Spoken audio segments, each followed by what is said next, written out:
always fantastic. There's the recording. Thanks, Mark. And I still jumped when I heard it. Some new faces. Love to see the returning faces. Love to see the group growing. Love to see the group growing into the 5 northern counties. So again, my ask is everybody knows somebody, and so those that are in, somebody that are in the 5 northern counties that work for a nonprofit, invite them to our group. We want to continue to expand this team.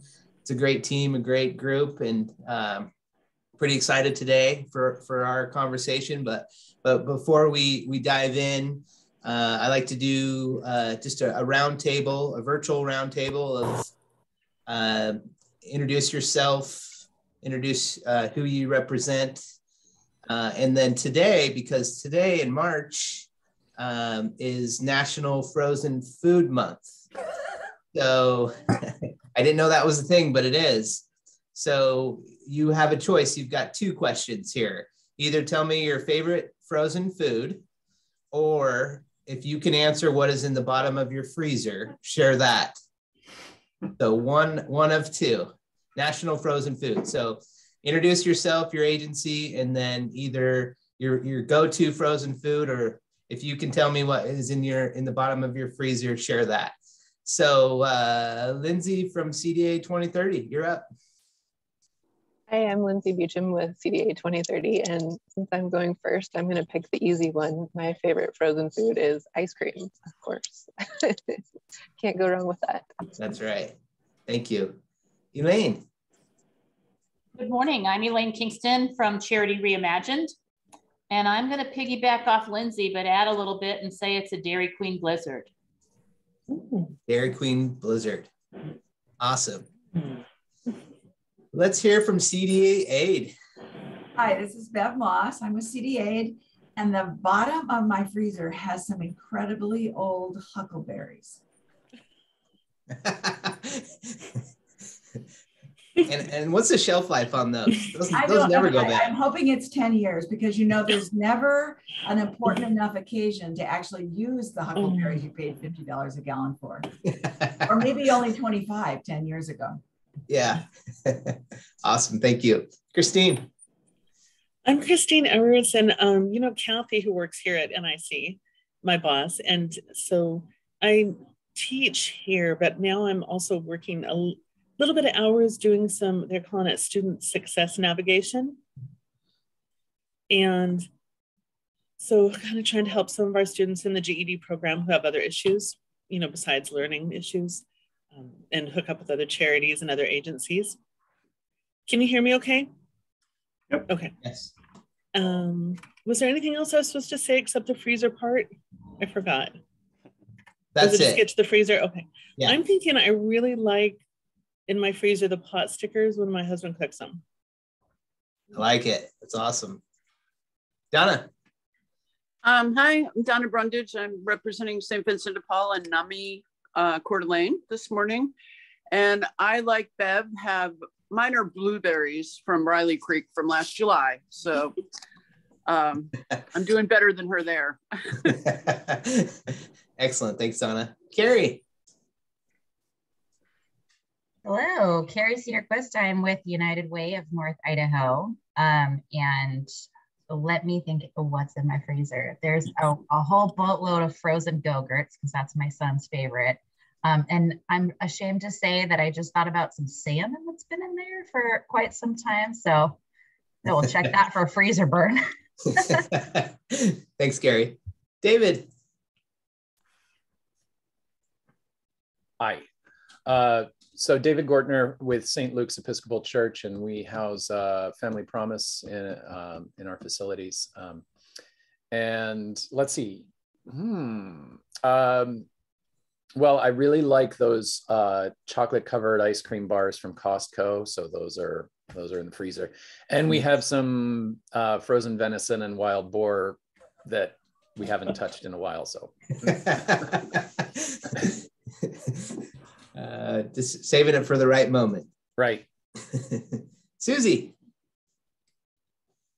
Hello, I'm Susie from Family Promise. I'm a social work intern, and my frozen food at the bottom of my freezer are blackberries from 2 years ago that I hate to throw away because I don't have any more, but I'm worried about the frost burn. So what do you do? Yeah, I'm sensing a common theme here in the bottom of the freezer. It's the frozen berries. We need to have a berry hootenanny at the end of the summer, everybody, at the next Alice event. Yeah, we'll have a pie bake-off or something. Yeah. Michelle. Hi, good morning. Thanks to Leslie for inviting me. This is my first time. I am with the Alzheimer's Association. I am based out of the Coeur d'Alene office, and I serve all of North Idaho from Idaho County all the way up to Canada and southeastern Washington. So we're providing education and support groups to families and the community. So if anyone's interested in education, we can come to you and provide that. Looking at what's in the bottom of my freezer, that's scary. To be honest, it's probably some rogue peas that escaped out of the bag and they're rolling around down there. Excellent. Thanks, Michelle. MJ. All right. So I'm MJ and I'm the student support case manager at North Idaho College. I have 3 freezers and sure one of them my husband hasn't touched since we got our new refrigerator. I think we have huckleberries from probably like 6 years ago and venison that we got 3 years ago. Okay. Excellent. Thanks, MJ. Justin. Howdy, y'all. I'm Justin with Goodwill's Supportive Services for Veteran Families Program, or SSVF. First time here. Very excited to be here. We do housing for veterans who are homeless or facing homelessness. So if they're going to be evicted, aside from that, we can do kind of generalized assistance, but we are restricted only to veterans. Beyond that, just excited to be here, learn a little bit more, and hopefully partner with a lot of your programs. Already sounds like quite a few resources that we could come together and kind of create that partnership. As for the bottom of the freezer, it's a lot of venison, elk, and just, wild game meat that seems to accrue a lot quicker than you can eat it. Thanks, Justin. Thanks for joining us. Leslie. Good morning, Leslie Johnson here with the Salvation Army Kroc Center. And I think it's the sugar-free chocolate donuts my daughter made a couple years ago. We were just talking about those last night at dinner. Awesome. Thanks, Leslie. Jennifer.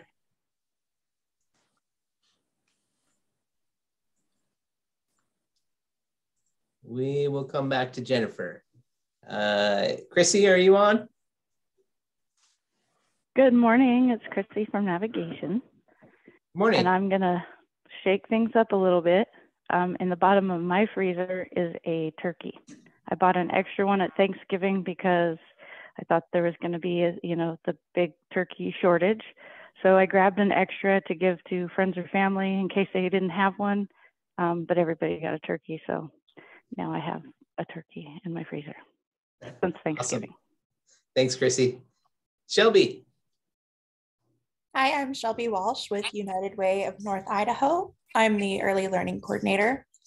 My favorite frozen treat is probably Ben & Jerry's Cherry Garcia ice cream. That is a good one. You need Ben & Jerry's is a good use of your freezer space, in my opinion. LaTanya.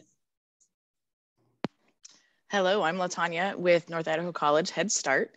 And I would have to say in the bottom of my freezer, well, I've got an upright, so we've got all of the pork sausage, breakfast sausage, and bacon down on the bottom. So, but in the back might be a different thing.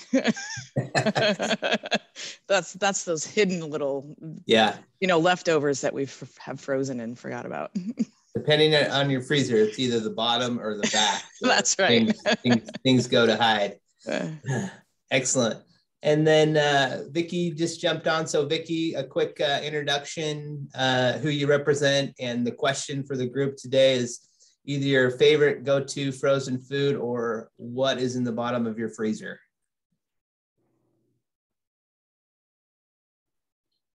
Can you hear me? Yes. Okay, hi. Frozen food. I don't eat frozen food, so there's no telling what's at the bottom of my freezer. I have no idea. What was the other question? I'm sorry. I'm sorry. I just got out of another meeting, so I jumped on real quick. That's all right. Well, if you might have answered them both. So one was, what is your go-to frozen food? Or what is in the bottom of your freezer? Got it. Go-to probably, if it was in there, are frozen White Castle hamburgers. Oh, okay. Have you ever had them? You got to be No. from the Midwest. You got to be from the East in order to know what a White Castle is. So yeah, that's kind of where I'm from. Awesome. Thanks, Vicki. Sure. Thank you. Did I miss anybody? Mark, we didn't hear from you. Mark Tucker, United Way. I would have to say my favorite frozen food is ice cream, and there's quite a few kinds, but one of them that I've been buying repeatedly lately is Umpqua has a coffee flavored one with chocolate chunks in it. It's fantastic. Okay. And then at the bottom of my freezer is assorted breakfast meats that are pre-portioned that we use at breakfast, which is great. And then the older things are bananas that I peel and cut up with the idea of putting them in protein shakes or something, but they tend to sit there and multiply. Excellent. Did I miss anybody else? How about you, Chris? Okay, I knew you were going to call me out, Carrie. So Chris with Advanced Benefits, Alice Task Force Chair. I would say, and I'm shocked I didn't hear this, my go-to would be a good frozen pizza. Those come in handy when nobody wants to make dinner. And then I have no idea what's in the bottom of my freezer, and I'm kind of scared to know. So it's kind of one of those things that something's down there. I don't know what it is, and it's just going to stay there. So that's my answer. And in the chat, Jennifer from McKinney Ventos said that the bottom of her freezer is a hodgepodge of berries. Seems to be a theme. Yeah. Yep. Thanks, Mark, for watching the chat for me. Yep.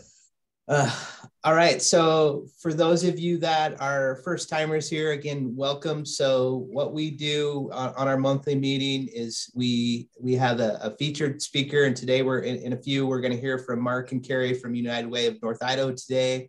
As well as after that's typically about 20-ish, 25 minutes. And then what we do is we open up and have a virtual roundtable, really with kind of the idea is, is there something that you want to promote within your agency, or maybe a challenge or a struggle your agency is facing, or maybe we love to hear a success and a win. What's going well? What are the things that are going well with your agency right now? And then one of the things that, that we also encourage is just that collaboration. So if people are sharing challenges and you're like, hey, well, I've got a resource or a tool or an idea that can help you, let's talk offline, so connecting the dots, with opportunity as well. With that in mind, so Mark and Carrie from United Way are going to share updates, insights, and most likely dazzle us with some other amazing facts and thought-provoking questions. So I look forward to it. So Mark and Carrie, let's hear it. So we are not going to dazzle. Well, Carrie and Shelby might. But I thought, so there's a few things we have going on, and I think it makes the most sense to focus quite a bit of this time on our childcare resources. We have resources for families to help with childcare and scholarships, and then grants for childcare providers. We're working to promote business-supported childcare. But before we dive into those, I wanted to share just a couple of resources. And I'm going to share my screen. Sorry, you're probably seeing a bunch of random things here. Okay, so the first one I wanted to share is the Regional Housing and Growth Issues Partnership. So they invited us primarily for the Alice report and the Alice population to participate in these meetings and really just kind of listen in and see what's going on and give feedback on, primarily the worker population. And so that's been a focus of this group. They recently launched this website, and I won't go into much detail on the website itself. It obviously talks about the mission, who it is, and the goals. But there's two sections that I wanted to point out. One is the frequently asked questions. This one really explains what the organization is doing and why it's important and what their plans are and who they're working with. So you can see it's a long list of questions. So I won't go through all of them. I'm happy to see that who is Alice is the first question on there. But this is really a strong frequently asked question page, because they've really had a few people that have been focused on listening, making note of what those questions are and putting them in here to get that information out there. This solutions toolkit is brand new, and actually I just heard about it yesterday at a breakfast meeting.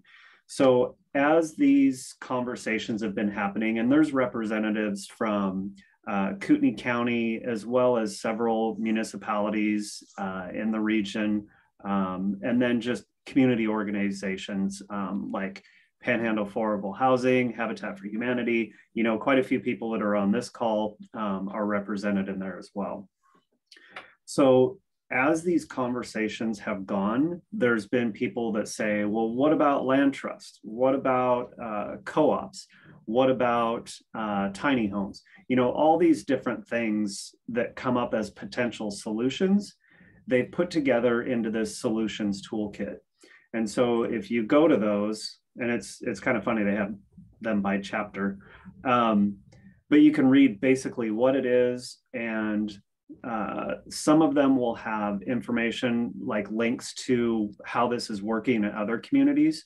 But there's a lot of different solutions. Like this resident-owned community, we had a presenter from Oregon that basically took a mobile home park and turned it into, instead of a private individual owning the land, it was resident owned. So they were able to basically have more control in the land that they were sitting on, even though it wasn't theirs personally. It was more like a co-op instead of renting the plot. So there's a lot of these that are in here. If any of them interest you, I encourage you to take a look at it. If you know of resources or individuals who have an expertise or an understanding or an interest in these, then we can get you connected and plugged into that group and at least listen in and maybe become part of that working group as well. So you can just either let Chris or myself know and we'll make that connection for you. So that's really just kind of a quick snapshot that I wanted to throw out there about the Regional Growth and Housing Partnership. I know that Donna mentioned housing resources spreadsheet in this meeting last month and shared a lot of resources and information there. So this is just kind of another conversation piece and another group and another I guess, partnership of minds trying to address the housing issues that we're facing right now. So is anyone else on that partnership or have any other input or thoughts on that?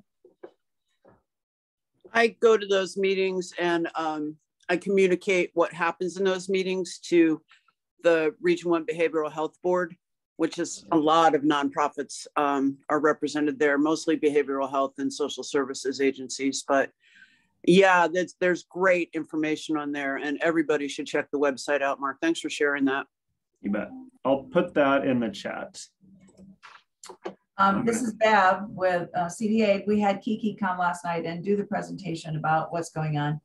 Great. It doesn't apply as much as we would like to the hospitality industry because so many of our folks are renters and not homeowners. And that seems to be, although there is a rental section on here that we're gonna kind of dive into today, but some exciting ideas. It's just not far enough down the road yet to be solving our problems. So, you know, we're hoping for more soon. Yeah, when I think it was on one of these meetings several months ago when James Casper shared a few charts on the house production and how it just took us a halt in 2008. Everybody panicked and they weren't building anything. And so they didn't really keep up since then on new houses that were needed. And so on top of everybody moving to our region and moving around and the growth, it just seems like housing not keeping up with it on top of it just created this perfect storm. And I think we kind of, the more you dig into it, the more you acknowledge it's not a one solution thing. So, but yeah, that's a good point, that renters is another challenge on top of it. One of the takeaways I had from the last meeting was this group is really open to looking at what other communities are doing.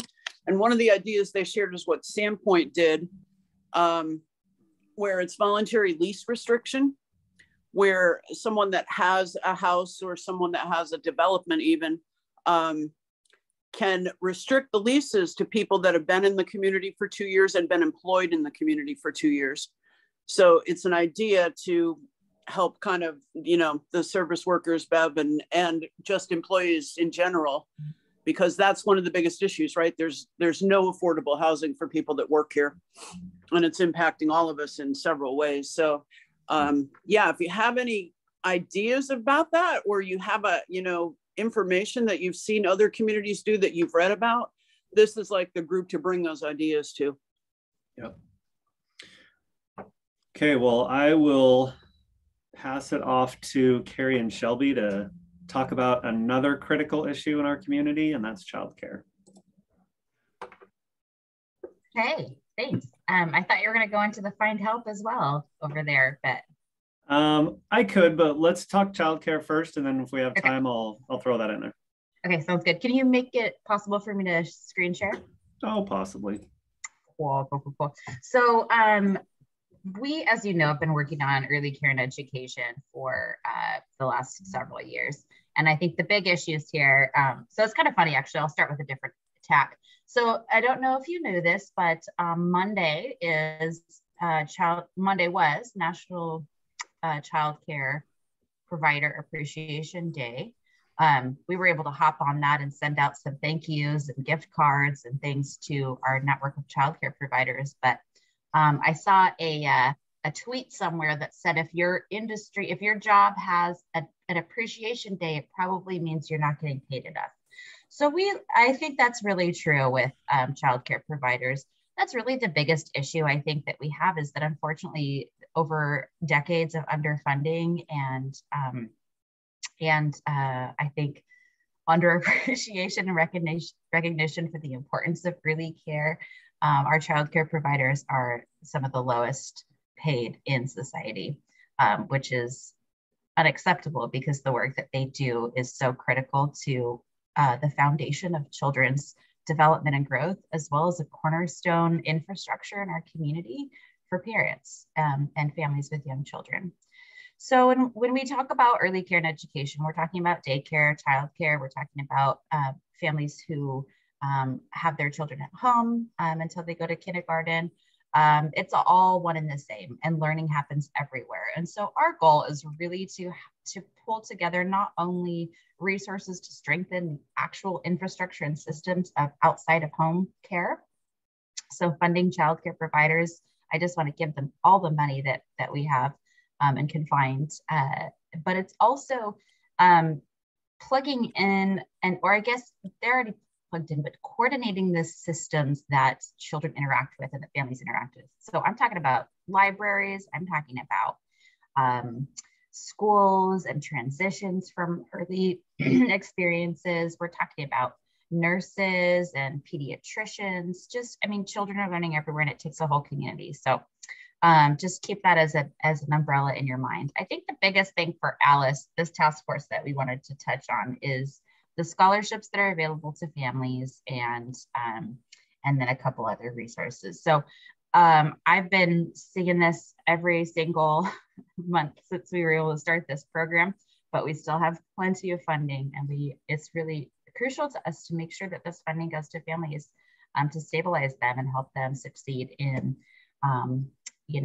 keeping their children, either finding or maintaining quality care, or so for longer term, help them catch up if it's a short term need, and ultimately remove that question from families' minds: do I pay for rent or medication, or do I pay for childcare, or am I going to be able to afford food, or do I need to take my child out and find another solution? What we hear a lot from parents is that they, if they worked, they would be taking home, $1,000 a month after childcare. If it's a two income household, and so a lot of our programs are focused on reducing that burden for families and childcare providers. So the scholarship here has not changed since we launched it. The only thing that has changed is increasing family limits. So just as a baseline, the scholarship is for families who are working or going to school and need help paying for care, school age or 0 to 5 in the 5 northern counties. We provide funding as a monthly tuition subsidy paid directly to that child care provider or school age provider. So for example, School Plus or the Post Falls Gap program, so before and after school programs. Families apply usually online. We need to see proof of their income or student status. It's pretty quick and easy. And over the last, since we really launched this, so I would say from about July of 2020 is when we really got going with this. To date, we have funded about 113 families with over $110,000 in the 5 northern counties. So on average, families are getting $1,500 as an award, and that's $1,500 per family. That's broken up over monthly subsidies. So $250 a month for 4 months, or $300 a month for 5 months, that kind of thing.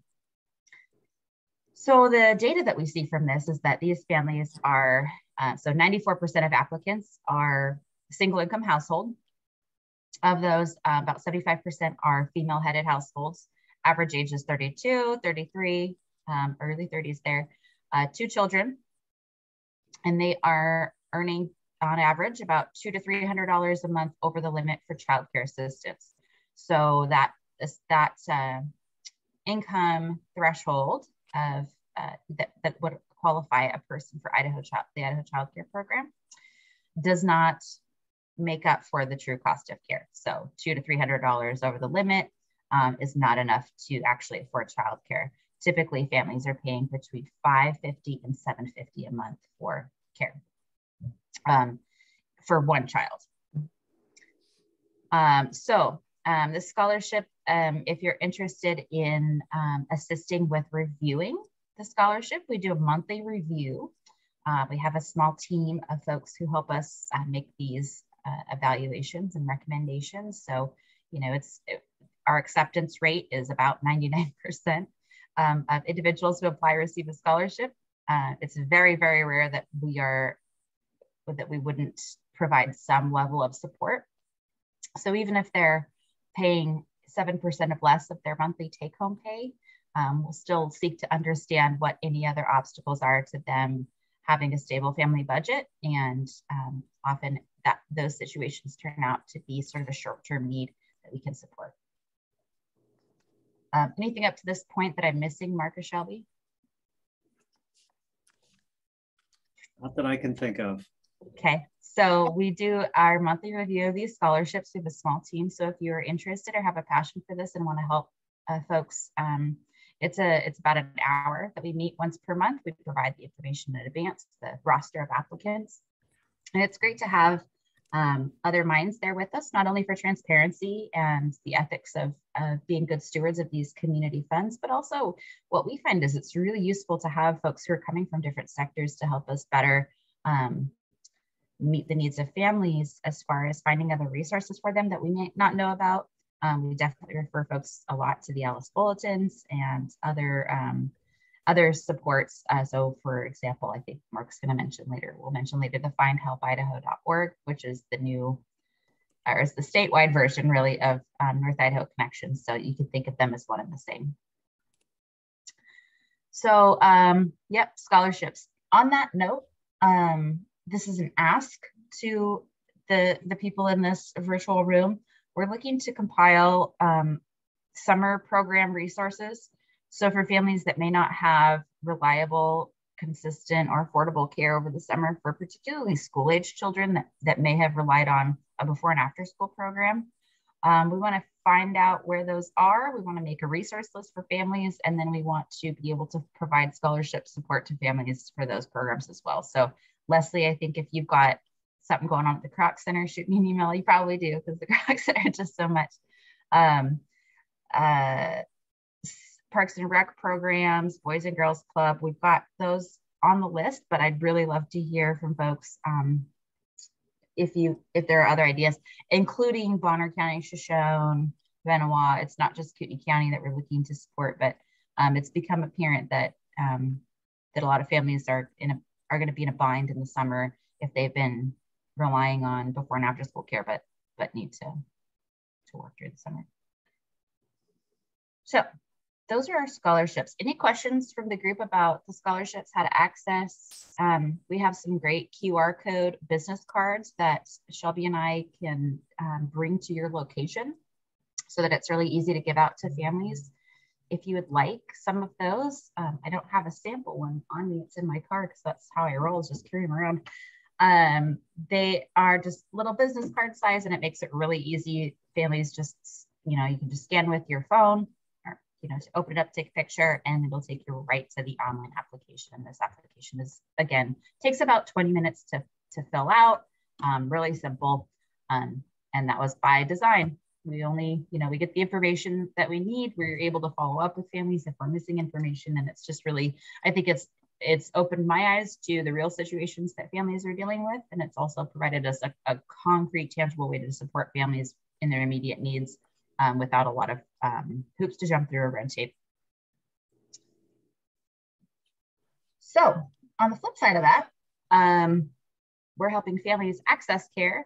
The natural tension of that is what happens if there's not access to good care? How can we, keep supporting our childcare providers in the same sort of concrete, tangible, give you the money to do the job that you know how to do mentality. So we provide grants to childcare providers. I think this is switch over here. So we just launched this program again, relaunched it because we received additional funding. So we're able to do bigger grants for providers now, up to $5,000 per application. And this can be used to support providers. So whether it's a home-based family childcare situation all the way up to a big center, anything in between, they can apply. Again, quick and easy. We really wanted to make this a low administrative burden because providers we want them to be focusing on the work that they do best, which is caring and educating children. So these grants can be used for almost anything except a new building, building a new building. And so we're talking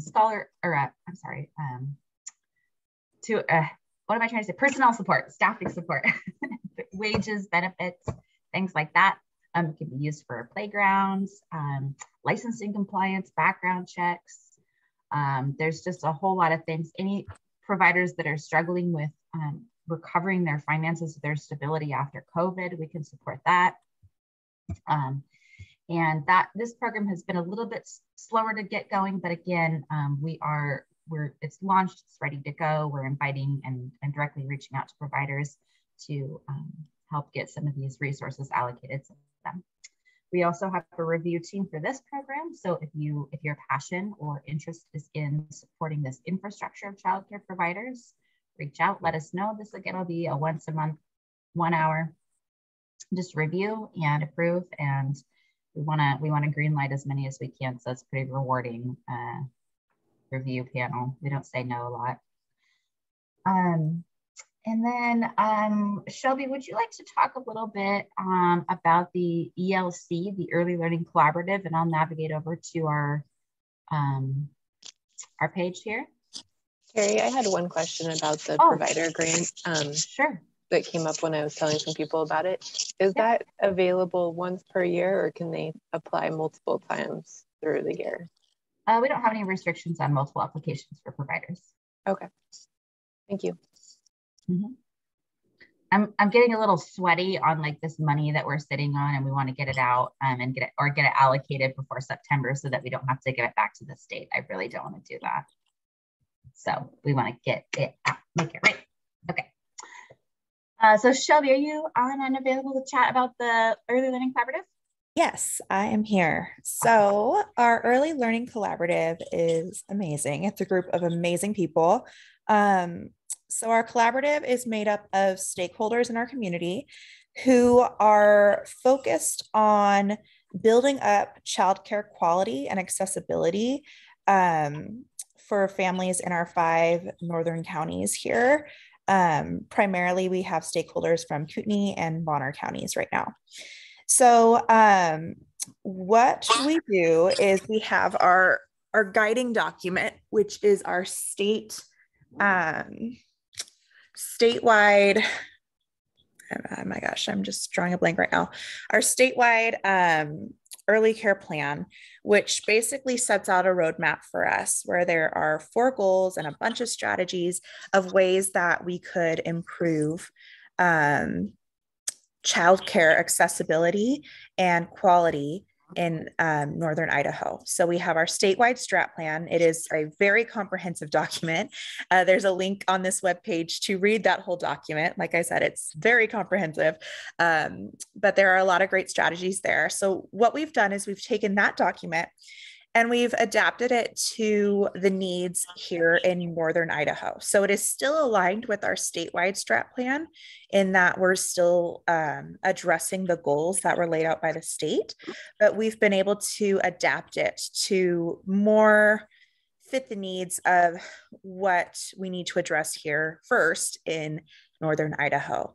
So those are our driving documents. They have 4 goals, a bunch of strategies and ways that we are hoping to meet those goals in Northern Idaho. So what our Early Learning Collaborative does is we meet currently once a month, Tuesdays at 4:30 through Zoom. And we address the needs that are urgent in our community. So if there's anything that comes up in that month that we want to address, like this past meeting, we just talked a lot about our childcare scholarships and these provider grants, because those are, things that we are currently have really been working hard on and want to push out to the community. But if there were any other urgent needs that a stakeholder brought to us, that would be something we could address in that meeting.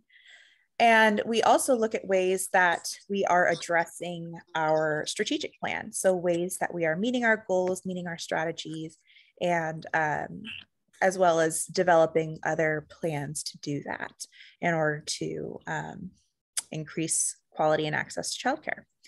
So anybody can join. We really want to make it a diverse group of people. We want as many stakeholders from our community as possible so we can get those points of view. Like I said, currently it's a once a month commitment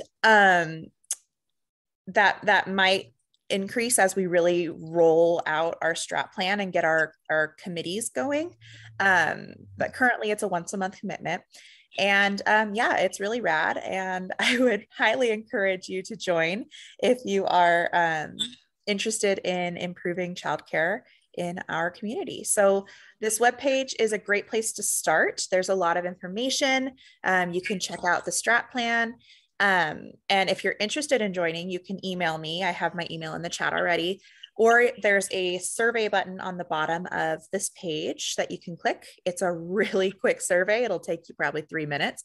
Just asks for your email and, your, where you're coming from and your interest level in joining the ELC. And from there, we'll get in touch with you and get you on board.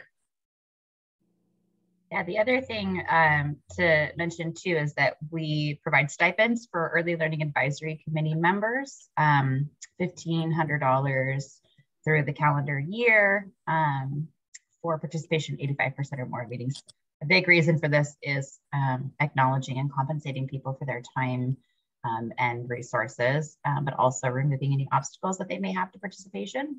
And this, again, that's open to anyone, and knowing that For example, a lot of folks might have to take off work a little early or stay late or pay for extra, you know, extra 30 minutes of childcare or what have you. That's something that's really, really important to us. And so that's our $1,500 carrot that we're dangling for participation. So thank you, Shelby. And Shelby is the leader of the Early Learning Collaborative and doing amazing.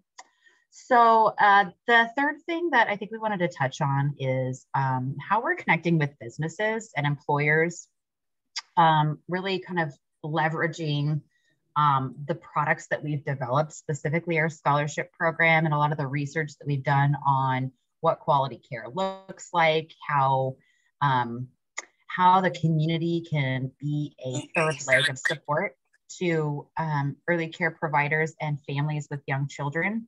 And so we've really ramped up our efforts in working with businesses, recognizing that many are having staffing challenges, recruitment retention, and we see the option or an opportunity for family-friendly workplaces is a great variable in improving recruitment and retention. So we do have our workforce childcare benefits campaign. We're about halfway through our campaign. We developed some videos here, well, a video, and that highlights, so the target here is employers, chambers of commerce, economic development, et cetera. That just gives kind of a high level overview of 3 different models of employer-supported childcare locally. So Kootenai County, Bonner County, and Shoshone County are represented in this. And it also provides some kind of ideas or options to get started. So what we are seeing is a pretty appealing, we should probably update this, pretty appealing thing for employers, it would seem, is tapping into the scholarship fund that we've developed and curating it or customizing it for their employees. This can be, something that's really flexible to a variety of income levels within a business, because you can kind of tier your subsidies to get a person that 7% take-home pay. And it's also tax deductible or tax credit. I'm not sure which one in this case, but essentially employers who provide support to, creating access to childcare for their employees can get a credit there. I hope that you've been seeing, if you haven't, on Facebook and Instagram, some of our marketing collateral for this program. If you come across those, if you haven't liked and become a friend of United Way, we'd love that, because then you'll start seeing these posts, and then you can share them out. And it's just really, there's great graphics on there. Our team of contract marketing has done a really great job in capturing, the heart of it, which is supporting children and families, but also driving home the message that we really have to do something about this. And it's going to take a whole community, and businesses or the private sector are really important players. So there's also some other, some resources there that we are happy to share and follow up. If you've got employers that you want to run this by, we can be your team to follow up and have those meetings and conversations. And I think that I want to say maybe it was this group, maybe another group, but thinking through if there's an opportunity for, we're in the nonprofit primarily sector here. And so there may be opportunity to come together and brainstorm ways that a few nonprofits could come together and support the childcare needs of their employees too. Again, knowing that personnel can be a challenge. I think that one of the best things about nonprofits, if you're at last Monday's Nonprofit Center conference, is the culture and the ability that we have to be flexible and adapt to the needs of the people who do the nonprofit work, the social services.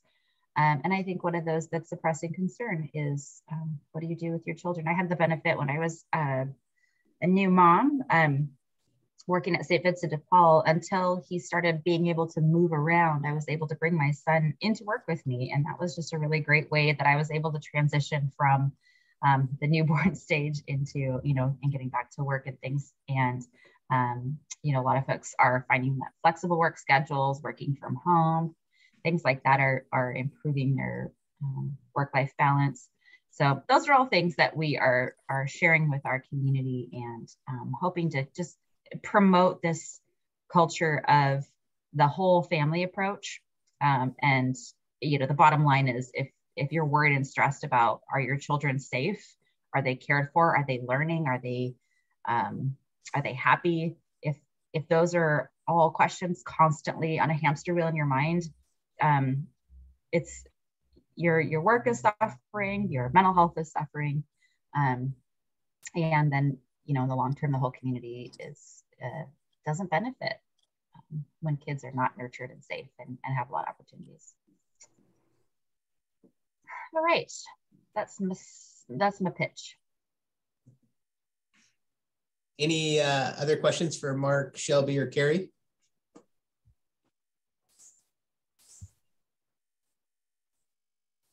Okay, well, thank you again for sharing the information. That was great. Let's switch gears. Let's do our virtual roundtable. So this is your chance to share maybe a resource or a highlight from your nonprofit, or maybe a struggle or a challenge, or we love to hear wins as well. So who would like to kick it off for us? I'll go. This is Donna. Thanks, Donna. I have a couple of things. I wanted to let you know, Chris, that talking about collaborating and getting questions answered, just yesterday, I had somebody call me in crisis because they were caretaking a person with Alzheimer's, and it was really impacting their mental health, because that's really tough to do that, right? And they're like, do you know of any support groups? And I had no idea. I'm like, maybe hospice, and then so today, Michelle is on, and she's like, oh yeah, we offer support groups for Alzheimer's. So this is exactly like how things are supposed to work, right? Yep. Couple updates. I wanted to thank Leslie Johnson and Linda, her volunteer at the Kroc Center. We're in the final stages of getting the little pocket-sized resource guides done. My goal is to get them printed and distributed by April 1st. And I can also have a PDF of those once they're finally typeset and edited, final edit. But Leslie's volunteer, it's a 43-page book, and her volunteer called every single number in that book to make sure that the numbers were accurate and the websites were still working. And we found some interesting things, like AA sponsor cell phone numbers that were in that book. So it's been, since it's gone through such an intense, I don't know if it's ever been had such an intense quality check on it. So those are on their way. I want to let everybody know that May is Mental Health Awareness Month. NAMI will be doing tabling at the libraries, hopefully the Post Falls, and I'm trying to get somebody up to Hayden, if anybody wants to volunteer, to just do a table in the lobby with brochures and pass out kites, because there is one day, the week of May 16th, where everybody's going to go to McEwen Park and fly a fluorescent green kite to raise awareness. So people go, what are all those kites for? And then you can start the conversation about mental health. We also have other events coming up that I'll talk about later. And then the last thing, in the interest of time, we are having a struggle. We're having a lot of teachers and even a principal at one of the elementary schools or the middle schools called us because parents can't afford like the price of, the $70 to get their kids into softball. And if they're a service worker, we just referred somebody to the CDA webpage yesterday. Her mom worked at Best Western, which was super cool because we were able to help. But it's kind of heartbreaking. And I don't know of any resources out there. The Help Center staff actually took up a pass the hat thing so we could get one kid his softball or her softball uniform and pay the $70. So if anybody knows of resources for that, for activities for non-service workers, please let me know. And then the last thing, Grady Ellis from IFHA was in town last Friday, and he met with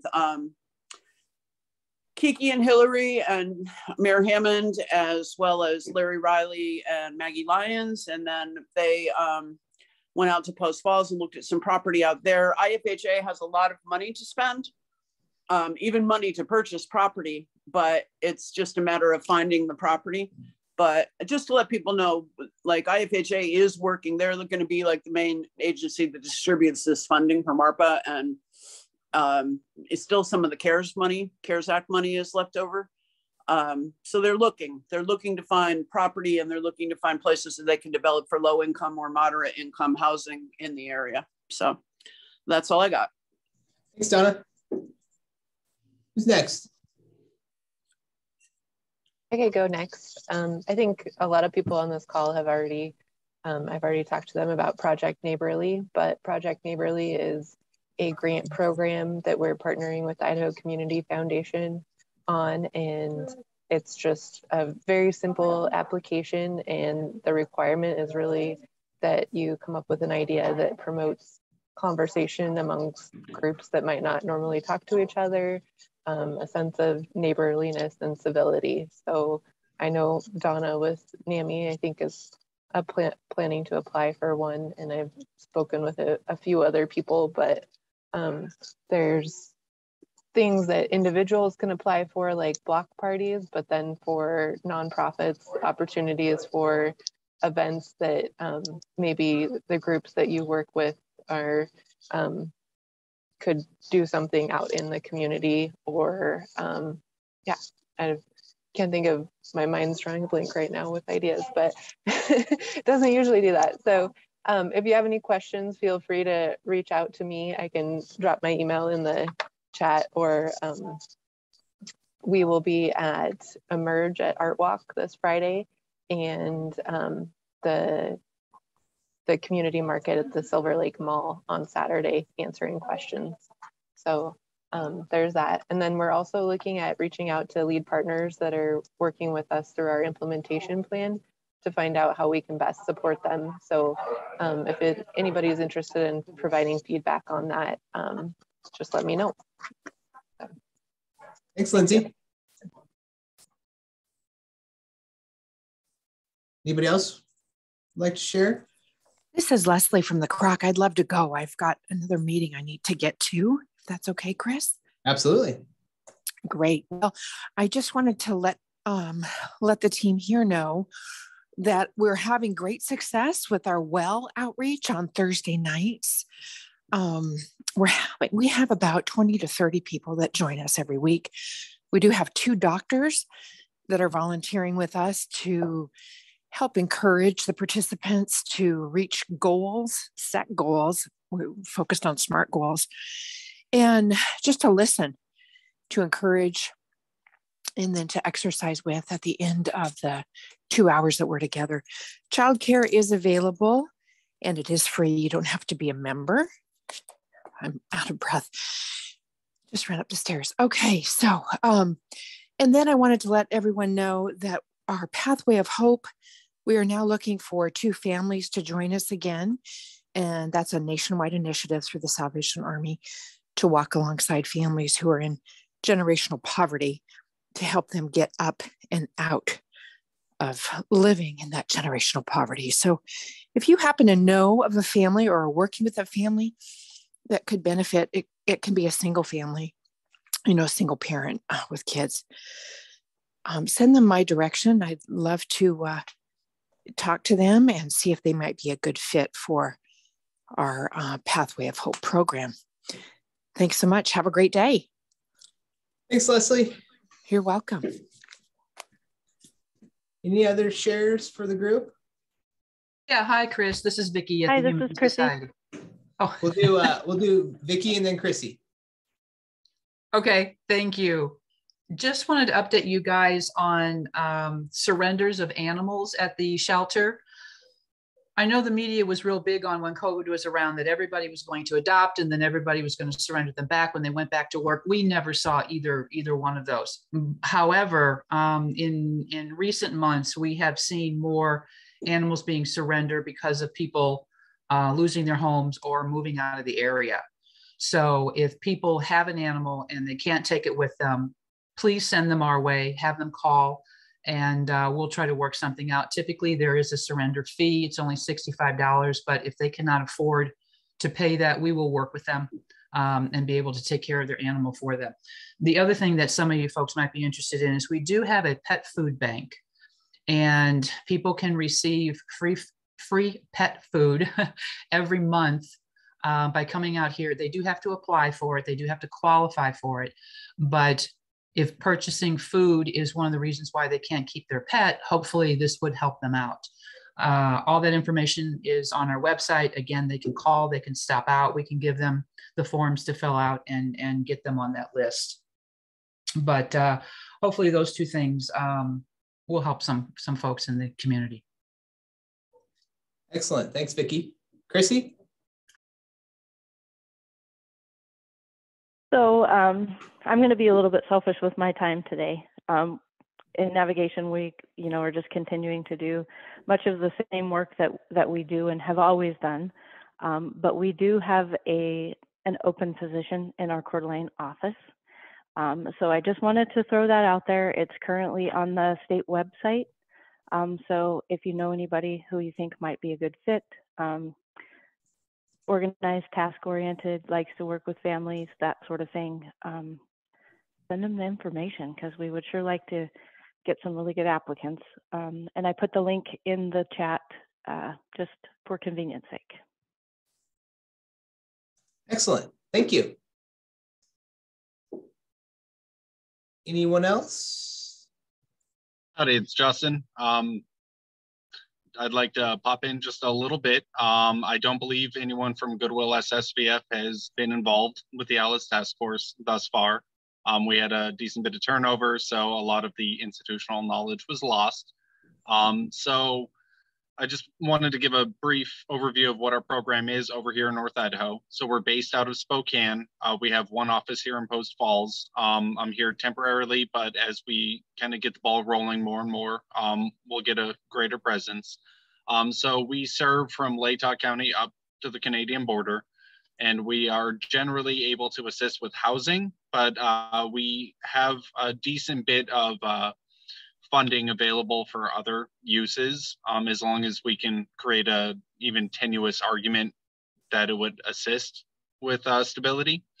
So that said, we can only work with veterans, which I know kind of leaves out quite a few demographics, but if you have any veterans or you come across a veteran in need of assistance with anything housing or non-housing, please send them our way. And we would be more than happy to kind of partner with you guys, get things taken care of, and hopefully create a couple partnerships so we can do work a little more effectively. Awesome. Thank you, Justin. Appreciate the information and you joining our group. That was great. And we are right at 10 o'clock. So if you didn't have a chance to share and have something that you want to share with the group, just send it my way and I'll make sure we broadcast that out to the task force. Mark, any final thoughts?